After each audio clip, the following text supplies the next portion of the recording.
Jacksonville police officers guard an area Monday, August 27, 2018, near the scene of a fatal shooting at the Jacksonville Landing on Sunday in Jacksonville, Florida.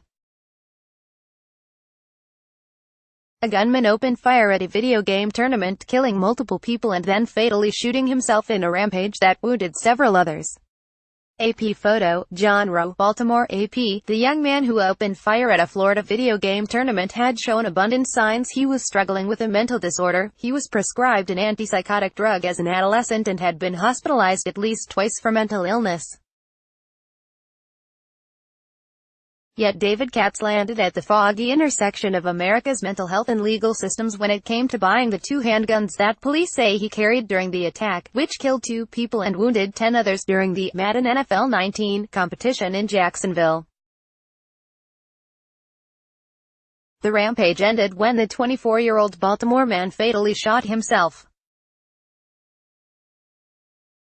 Experts say the gunman's history of mental illness apparently would not have stopped him from buying guns in Maryland, where buyers cannot pass a background check if they were either involuntarily committed for any period of time or voluntarily admitted to a psychiatric facility for at least 30 consecutive days.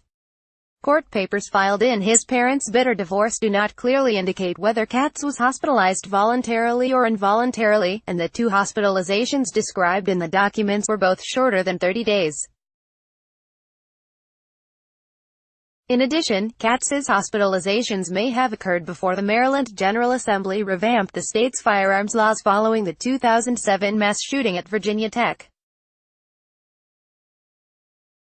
It appears that these disqualifications did not apply to David Katz, said Daniel Webster, director of the Johns Hopkins Center for Gun Policy and Research. The Jacksonville shooting is just the latest U.S. case to illustrate the complexities of keeping dangerously unstable people from purchasing guns. A Maryland legislator said the attack highlights the need to review laws governing the length of time someone can be voluntarily admitted to a psychiatric facility and still pass a background check for firearms. That clearly is an area in need of reform, said Democratic Senator Robert Zirkin, who chairs a Senate committee that handles gun laws. Maryland lawmakers will gather in January for their annual 90-day legislative session in Annapolis, where people are still grieving the loss of 5 people gunned down at a newspaper office earlier this year. The gunman's attorneys are considering an insanity defense. Under federal law, people are generally prohibited from acquiring guns if they have ever been involuntarily committed to a psychiatric facility. Nationally, there's no federal requirement for psychiatric hospitals or courts to report involuntary commitments to the FBI for inclusion in a database used for gun purchase background checks. Some states have their own laws. In Maryland, where Katz purchased a 9mm handgun and .45 caliber handgun, state law requires courts to report to the National Instant Criminal Background Check System whenever people are declared mentally incompetent to stand trial or assigned a guardian because they cannot manage their affairs. In addition, Maryland law requires psychiatric facilities that admit an individual to submit a report to the State Department of Health and Mental Hygiene. As part of the gun purchase application, Maryland State Police require applicants written authorization for the state health agency to disclose whether they suffer from a mental disorder, have a history of violent behavior or have been confined for more than 30 consecutive days to a mental health facility. Maryland state troopers are responsible for investigating gun purchases, but for now they're not talking to avoid interfering with the investigation in Jacksonville, spokesman Greg Shipley said. Katz's parents frequently disagreed on how to care for their troubled son, with his father at times claiming his estranged wife was exaggerating symptoms of mental illness. The couple divorced in 2007. The suspect's father, Richard Katz of Baltimore, and his mother, Elizabeth Katz of Columbia, Maryland, did not respond to phone messages from the Associated Press.